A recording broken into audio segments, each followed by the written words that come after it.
Hello friends नमस्कार जय जगन्नाथ मु अनिता स्वागत जनाऊँ आपण मानक आम यूट्यूब चैनल श्रीनिका कुहू।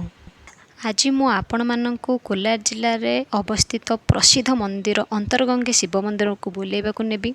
एही मंदिरटी बेंगालुरु प्राय 70 किमी दूर में अवस्थित कर्नाटक राज्यर कोलार जिलार प्राय 4 किमी दूर में यह मंदिरटी रही। फ्रेंड्स वर्तमान आपण मैंने देखिपे आम वर्तमान पहुँची जाइछू।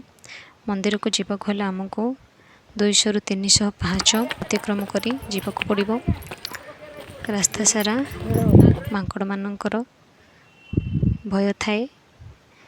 यही मांकड़ माने पर्यटक मानक ठारू भोजन छड़ाई मध्य खाई थांती।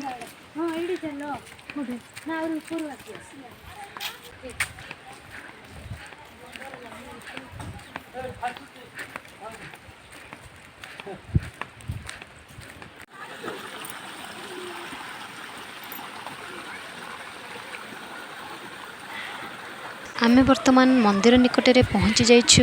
आपण माने देखि पारुथिबे केते सुंदर ए जगह।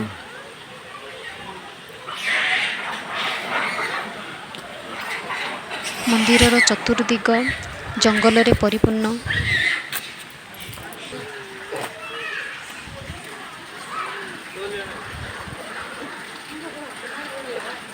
यह एक पवित्र स्थान जोठारे एक शिव मंदिर एक ट्रेक और एक झरना रही।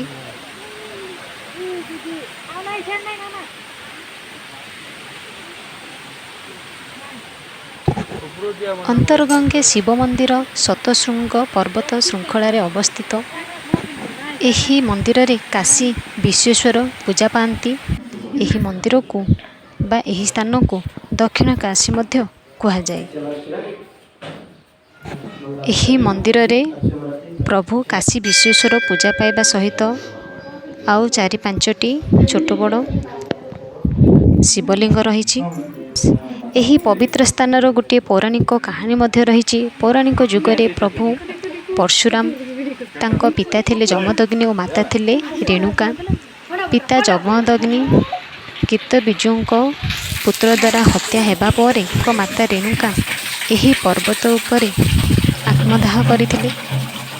एही पर्वत रे प्रभु परशुराम समस्त क्षत्रिय वंश को विनाश करने संकल्प मध्य करथिले। एही वृषभ पाटी बाहरुथिबा पानी महादेव मस्तक झरुथिबा स्वयं गंगा माता बोली कहा जाए। एही पानी केउठार आसीछि आज पर्यंत काहाको मध्य जणा नहीं, किंतु 24 घंटा यही पानी अनवरत झरु थाए। यही पानी को लोक माने पीवा पे व्यवहार करिथांती एवं यही पानी पीवा द्वारा बा गाधोइबा द्वारा समस्त रोगरु मुक्त होइथाए बोली लोक मानकर विश्वास। यही मंदिर पछरे एक जंगल रही। जंगल को जीवापे एक रास्ता रही। से ही रास्ता दे अंतरगंगे पहाड़ ट्रेकिंग को जाती। पहाड़ ऊपर गुड़ाए जंगली मांकड़ मध्य देखा मिलिबो। संध्या हो जाइथिबारु आमे से ट्रेकिंग को जाई पारिलु नहीं, तो आमे वर्तमान घर को फेरुछु। तो फ्रेंड्स मु आशा करुछि आजर वीडियोटी आपण मानक निश्चय भल लागिथिबो। भल लागिथिला हम चैनल को लाइक शेयर एवं सब्सक्राइब करंतु। रहुछि फ्रेंड्स, जय जगन्नाथ।